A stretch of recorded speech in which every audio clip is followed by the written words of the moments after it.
Shalom, jemaat yang dikasihi Tuhan, dimanapun kita berada pada saat ini, kita patut bersyukur atas segala kebaikan dan kemurahan Tuhan yang masih Tuhan berikan kepada kita. Nafas hidup, hari yang baru, dan masih banyak lagi yang harus kita sadari menjadi alasan kita untuk bersyukur.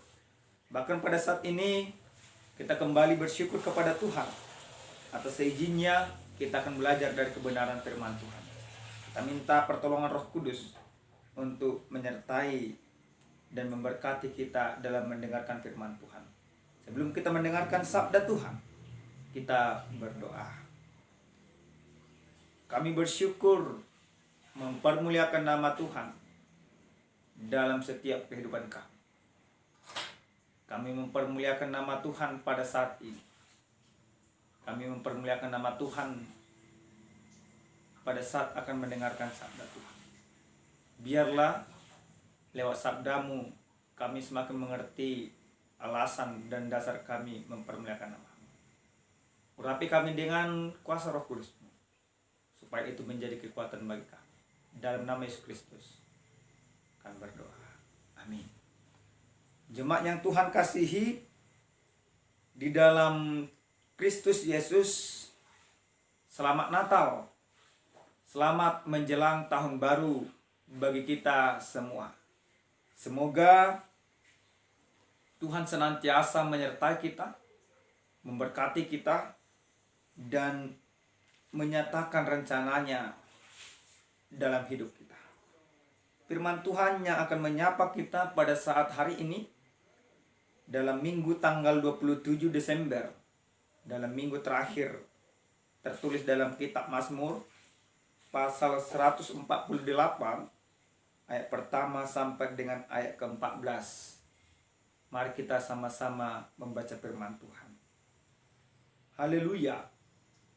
Pujilah Tuhan di surga, pujilah Dia di tempat tinggi. Pujilah Dia hai segala malaikatnya, pujilah Dia hai segala tentaranya. Pujilah Dia hai matahari dan bulan, pujilah Dia hai segala binatang bintang terang. Pujilah Dia hai langit yang mengatasi segala langit, hai air yang di atas langit. Baiklah semuanya memuji nama Tuhan, sebab Dia memberi perintah maka semuanya tercipta. Dia mendirikan semuanya untuk seterusnya dan selamanya, dan memberi ketetapan yang tidak dapat dilanggar. Pujilah Tuhan di bumi, hai ular-ular naga dan segenap samudra raya, hai api dan hujan es, salju dan kabut, angin badai yang melakukan firman-Nya, hai gunung-gunung dan segala bukit, pohon buah-buahan dan segala pohon aras, hai binatang-binatang liar dan segala hewan, binatang melata dan burung-burung yang bersayap, hai raja-raja di bumi dan segala bangsa, pembesar-pembesar dan semua pemerintah dunia, hai taruna dan anak-anak darah, orang tua dan orang muda. Biarlah semuanya memuji-muji Tuhan, sebab hanya namanya saja yang tinggi luhur. Keagungannya mengatasi bumi dan langit. Dia telah meninggikan tanduk umatnya, menjadi puji-pujian bagi semua orang yang dikasihinya, bagi orang Israel, umat yang dekat padanya. Haleluya. Haleluya. Jemaat yang Tuhan kasihi dalam Kristus Yesus, kita patut bersyukur atas segala kebaikan dan kemurahan serta penyertaan Tuhan yang begitu luar biasa yang Tuhan nyatakan bagi kehidupan kita. Kami percaya ketika kita sampai kepada minggu terakhir ini, semuanya itu bukan karena kekuatan kita, tapi semuanya itu karena keperkasaan, kebaikan, dan anugerah Tuhan. Maka Tuhan senantiasa memberikan yang terbaik bagi kita. Maka sudah seyogianya kita bersyukur dan mempermuliakan nama Tuhan. Jemaat yang Tuhan kasihi dalam Kristus Yesus, jika saya bertanya kepada kita semua pribadi pas pribadi. Siapa di antara kita yang tidak suka mendapat pujian? Tentu pada hakikatnya setiap manusia di dunia ini dia menginginkan pujian bagi dirinya. Dia menginginkan ada sebuah pengakuan menyatakan kehebatan bagi dirinya. Dia menginginkan supaya orang itu menganggap dirinya hebat dan mendapat pujian dari semuanya. Maka tidak jarang baik orang percaya ataupun orang yang tidak percaya berusaha menghalalkan segala cara dan segala usaha supaya dia mendapat pujian, supaya dia menjadi pusat perhatian bagi lingkungan, bagi kerjaan, dan bagi sekitarnya. Bapak Ibu yang Tuhan kasihi dalam Kristus Yesus, walaupun memang sebenarnya sehebat apapun manusia tidak layak dan tidak pantas untuk dipuji-puji. Kenapa? Karena yang pantas dipuji dan dimuliakan bukan manusia, tetapi hanya Tuhan yang empunya semesta alam, Tuhan yang empunya manusia. Dalam kebenaran firman Tuhan yang sampai kepada kita pada saat ini lewat kitab Mazmur, bagaimana pemazmur menyerukan supaya semuanya mempermuliakan Tuhan. Ada banyak pemikiran, ada banyak ahli tafsir, ada banyak ahli Alkitab membuat sebuah pemahaman mengatakan bahwa Mazmur ini dituliskan setelah bangsa Israel kembali dari Babilonia. Tetapi yang terpenting bukan persoalan kapan ini dituliskan. Yang terpenting adalah mengapa ini harus dituliskan. Mengapa pemazmur harus menuliskan mazmurnya ini? Mengapa pemazmur harus mengajak orang, harus mengajak semua ciptaan mengumandangkan pujian kepada Tuhan? Itu yang terpenting. Bapak Ibu yang Tuhan kasihi dalam Kristus Yesus, kalau kita perhatikan semuanya dari ayat yang pertama sampai ayat yang ke-14, di sana jelas sebuah seruan dan ajakan yang disampaikan oleh pemazmur supaya semuanya memuji Tuhan. Yang pertama sekali pemazmur katakan, pujilah Tuhan di surga, pujilah Dia di tempat tinggi. Pemazmur mau mengatakan bahwa segala makhluk surga yang ada di tempat tinggi harus memuji Tuhan. Apa yang dimaksudkan di tempat tinggi? Di tempat tinggi yang dimaksudkan oleh pemazmur adalah di mana kekuasaan yang tertinggi ada, yaitu bukan di dunia, tetapi kekuasaan yang tertinggi ada di surga. Di mana ada kekuasaan yang tertinggi, yaitu di surga, harus tetap memuji Tuhan. Karena kekuasaan yang tertinggi sesungguhnya adalah, yaitu ada pada Allah itu sendiri. Dikatakan, pujilah Dia hai segala malaikat. Malaikat-malaikat juga harus memuji Tuhan. Malaikat-malaikat mempunyai suatu kewajiban untuk mempermuliakan Tuhan. Malaikat-malaikat tidak pantas untuk mendapat pujian, tetapi justru malaikat-malaikat harus menyampaikan pujian kepada Allah itu sendiri. Yang kedua, pemazmur mengajak semua ciptaan harus memuji Dia. Ciptaan apa aja yang harus memuji Tuhan? Dikatakan matahari, bulan, bintang, langit, air, baru pohon, bahkan ular-ular naga, bahkan alam raya harus memuji Tuhan. Kenapa ini menjadi seruan kembali yang diserukan oleh pemazmur? Bapak Ibu yang Tuhan kasihi, alam semesta yang Tuhan ciptakan ini sesungguhnya harus mempermuliakan Tuhan. Alam semesta yang tercipta ini sesungguhnya harus berpusatkan kepada Tuhan. Tuhan menginginkan Semuanya harus memuji Dia. Karena ini merupakan suatu perintah dan kewajiban. Memuji Tuhan berarti mengakui kemahakuasaan Tuhan di dalam segala kehidupan. Bagian yang berikutnya dikatakan, pujilah Dia, hai raja-raja di bumi dan segala bangsa, pembesar-pembesar dan semua pemerintah dunia. Hai teruna dan anak-anak dara, orang tua dan orang muda, biarlah semuanya memuji-muji Tuhan, sebab hanya namanya saja yang tinggi loh.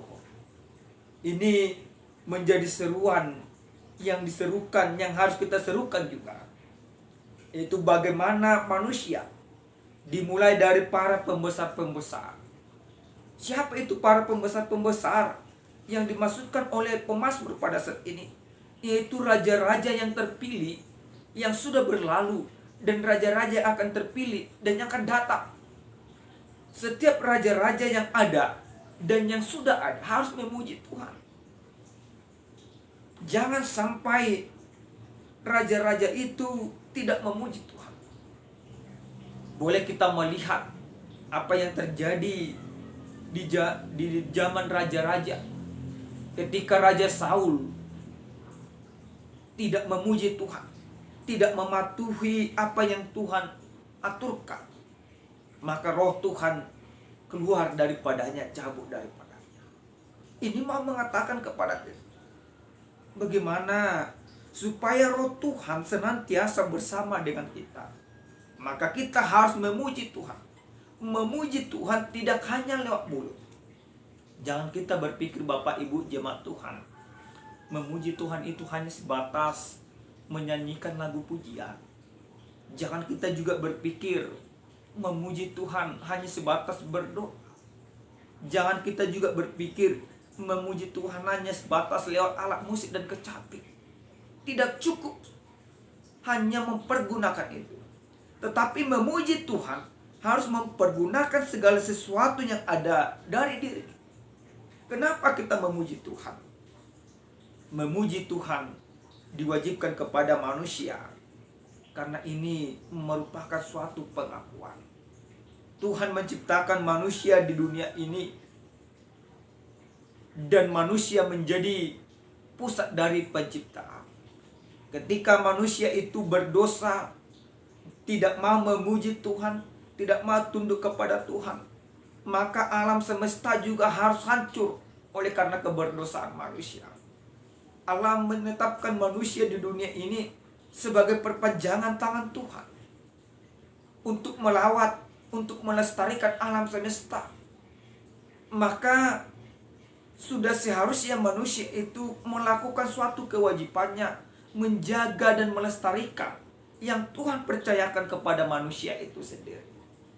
Bapak Ibu yang Tuhan kasihi dalam Kristus Yesus, pada minggu terakhir setelah Natal, minggu pertama setelah Natal, minggu terakhir pada tahun 2020, kita diajak untuk memuji, menyampaikan pujian hanya bagi Tuhan. Menjadi perenungan yang harus kita renungkan bersama Bapak Ibu jemaat Tuhan. Bagaimana kehidupan kita sepanjang tahun 2020? Apakah kehidupan kita sudah mencerminkan orang yang memuji Tuhan?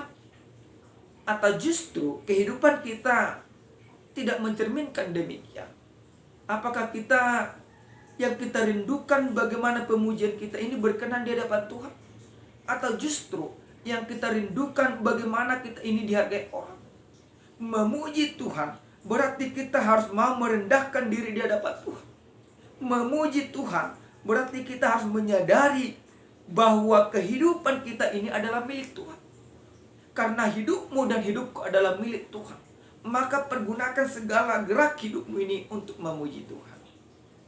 Yang pertama sekali, Bapak Ibu yang Tuhan kasihi, pujian hanya bagi Tuhan. Apa yang harus kita renungkan dalam kebenaran firman Tuhan ini? Memuji Tuhan merupakan bentuk pengakuan akan kelemahan kita dan akan kemahakuasaan. Apa yang dimaksudkan, yang kami maksudkan di sini? Dengan kita memuji Tuhan, berarti kita mengakui bahwa diri kita lemah. Maka jangan kita seperti perumpamaan yang dibuat Yesus dalam kitab Injil. Antara dua orang yang memberikan persembahan. Antara orang yang kaya dan seorang janda yang sangat miskin. Orang kaya ketika memberikan persembahan, dia berdoa dengan kesombongan. Dia menyombongkan dirinya kepada Tuhan. Tetapi janda yang miskin, dia memberikan persembahan, dia merendahkan diri di hadapan Tuhan. Yang Tuhan berkenan adalah persembahan dari seorang janda yang miskin. Ini mau mengajari kita bagaimana sebenarnya orang yang percaya itu ketika dia memuji Tuhan, berarti dia harus semakin direndahkan supaya nama Tuhan ditinggikan. Walaupun memang kalau kami melihat pada saat ini banyak orang dalam memuji Tuhan itu mempergunakan segala kekayaan, segala yang dia punya. Pusatnya bukan lagi pada si pemberi kekayaan itu kepada Tuhan, tetapi dirinya. Maka kalau kita melihat, mendengar di gereja-gereja Lutheran Ars Utama, ketika ada seseorang, ibaratnya seorang dermawan, baik dari kaum cendekiawan, kaum legislatif, atau dari kaum apapun itu, ketika dia memberikan persembahan, ucapan syukur. Ingat, dalam kata-katanya dikatakan di sana ucapan syukur. Berarti ucapan syukur karena dia bersyukur kepada Tuhan. Tetapi ketika ini tidak diwartajematkan atau tidak dititingkan, dia pasti marah. Padahal sebenarnya ucapan syukur tidak demikian. Ucapan syukur itu berarti suatu bentuk tindakan bagaimana kita merendahkan diri di hadapan Tuhan dan kita bersyukur atas segala berkat-berkat Tuhan. Ucapan syukur yang kita kumandangkan bagaimana kita mengakui segala kebesaran dan kekuasaan Tuhan di dalam kehidupan kita. Maka jika Bapak Ibu masih berpikir seperti itu, hati-hati, pujianmu tidak berkenan kepada Tuhan. Dalam suatu kondisi yang ada di kitab Yesaya, bagaimana kehidupan bangsa itu seakan-akan orang bertuhan, tetapi faktanya mereka tidak bertuhan. Seakan-akan mereka hidup di dalam kebenaran, ternyata mereka hidup di dalam jalan kegelapan. Itu bisa kita melihat dalam konteks kitab Yesaya pasal 9 itu. Ketika bangsa itu sudah berjalan dalam kegelapan, maka Yesaya menjanjikan akan terang. Bapak Ibu yang Tuhan kasihi, yang kedua yang harus kita imani dari kebenaran firman Tuhan ini, yaitu bagaimana kita memuji Tuhan. Memuji Tuhan harus dari hati. Memuji Tuhan harus dengan kekuatan dan akal sehat. Ini yang harus kita pahami. Memuji Tuhan harus dengan hati dan dengan kekuatan dan dengan akal sehat. Dalam ayat yang ke-13 dikatakan, biarlah semuanya memuji Tuhan, sebab hanya namanya saja yang tinggi luhur. Yang tinggi luhur. Akal sehatnya apa? Akal sehatnya yaitu bahwa hanya nama Tuhan yang boleh ditinggikan. Dengan kekuatannya apa? Kita harus mempergunakan apa yang ada dalam diri kita untuk memuji Tuhan.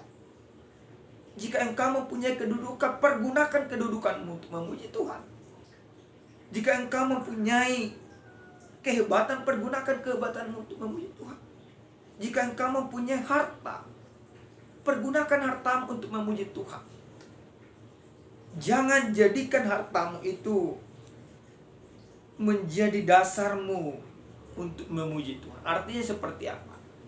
Banyak orang ketika dia kaya, dia berpikir dengan memberikan persembahan yang banyak, dengan memberikan ucapan syukur yang banyak, itu pujian yang benar di hadapan Tuhan. Tidak demikian. Memuji Tuhan harus disertai dengan kesadaran bahwa Tuhan yang mempunyai kehidupan. Ada suatu cerita, suatu ilustrasi. Ada seorang dokter yang sudah tua mempunyai seorang pasien, dan pasiennya adalah istrinya sendiri. Pasiennya ini, istrinya ini sakit parah, kanker ganas, sudah stadium akhir. Berbagai usaha dilakukan oleh dokter ini untuk mendapatkan kesembuhan dari istrinya. Dia melakukan pengobatan, dia berdoa dan lain sebagainya. Akhirnya istrinya meninggal. Tetapi ketika istrinya sudah meninggal, dia mengatakan, "Terpujilah Tuhan, Sang Pencipta dan Pemilik kehidupan." Orang-orang sekitarnya dan dokter-dokter muda yang ada di sampingnya keheranan, "Pak dokter, kenapa engkau mempermuliakan Tuhan ketika istrimu ini sudah meninggal? Ada apa denganmu?" Bahkan ada sebagian suster berpikir bahwa dia itu sudah gila. Tapi apa yang dikatakan oleh sang dokter? "Saya tahu, baik hidup atau mati bukan kita yang memiliki, tapi Tuhan. Baik sakit ataupun sehat, kita tetap mempermuliakan Tuhan. Baik berkat ataupun kecelakaan, kita melihat Tuhan ada di sana." Bapak Ibu jemaat yang Tuhan kasihi, terkadang inilah yang kita lupakan dalam kehidupan kita. Terkadang kita hanya melihat bahwa hanya kesehatanlah dasar kita untuk memuji Tuhan. Tetapi sebenarnya tidak demikian. Sekalipun engkau di dalam tahun 2020 banyak persoalan, banyak kemelut, banyak tantangan, banyak rintangan, engkau dipecat dari pekerjaanmu karena virus corona, engkau mendapatkan penindasan, engkau mendapatkan ketidakadilan dalam kehidupanmu. Tetapi itu bukan menjadi alasan untuk tidak memuji Tuhan. Tetapi justru itu alasanmu untuk memuji Tuhan. Memuji Tuhan yang dikumandangkan oleh pemazmur ini harus benar-benar sadar, menyadari bahwa Tuhanlah yang punya kehidupan kita. Jangan kita lupakan semuanya ini Bapak Ibu jemaat Tuhan. Seperti dokter itu dikatakan, terpujilah Tuhan, Sang yang punya kehidupan. Kita juga harus demikian Bapak Ibu jemaat Tuhan. Kita jangan berpikir bahwa rencana Tuhan gagal pada tahun 2020. Rencana kita mungkin yang gagal, tetapi rencana Tuhan tetap nyata dan tetap berjalan sesuai dengan kehendak Tuhan. Sekalipun tahun 2020 ini banyak kemelut karena virus corona, tetapi bukan berarti rencana Tuhan gagal di sana. Justru saya percaya lewat segala sesuatu yang terjadi tahun 2020 ini, justru rencana Tuhan benar-benar nyata. Jangan kita berpikir rencana Tuhan gagal. Rencana Tuhan benar-benar dan akan tetap nyata. Rencana manusia boleh gagal, tetapi rencana Tuhan tidak akan pernah gagal. Dan tidak ada satupun yang dapat menggagalkan rencana Tuhan. Bapak Ibu yang Tuhan kasih dalam Kristus Yesus, tahun 2021 sudah menanti, sudah diambang pintu. Bagaimana kita, bagaimana penyembahan kita kepada Tuhan, bagaimana kita menyambutnya. Firman ini mau mengajak kita Bapak Ibu jemaat Tuhan, awali masuk ke tahun 2021 bersama dengan Tuhan. Tetap engkau setia memuji Tuhan, apapun situasi, apapun kondisimu. Yakin dan percayalah, Tuhan menyertai, memberkati, memberikan segala sesuatu yang engkau butuhkan dalam kehidupanmu. Yang pasti, andalkan Tuhan, sambut Dia, muliakan Dia dalam segala kehidupanmu, dalam rumah tanggamu, dalam pekerjaanmu, dalam jabatanmu, dalam penderitaanmu. Tetap muliakan Tuhan, karena Dialah yang pantas untuk mendapat hormat dan kemuliaan. Terpujilah Tuhan. Haleluya. Amin. Kita berdoa. Terima kasih Bapa yang baik, Engkau adalah Allah yang begitu luar biasa, Allah yang dahsyat, Allah yang senantiasa memberkati kami, Allah yang akan kami muliakan dan kami kumandangkan dalam kehidupan kami. Terima kasih Bapa, begitu luar biasanya Engkau dalam kehidupan kami. Engkau menyertai kami selama tahun 2020. Banyak hal yang sudah kami jalani, tapi kami percaya bersama dengan Tuhan kami mampu menjalaninya. Tahun 2021 akan kami masuki.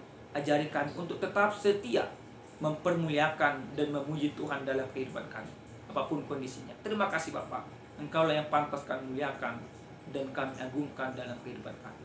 Dalam Kristus Yesus kami berdoa. Amin. Shalom. Tuhan Yesus memberkati kita semua. Amin.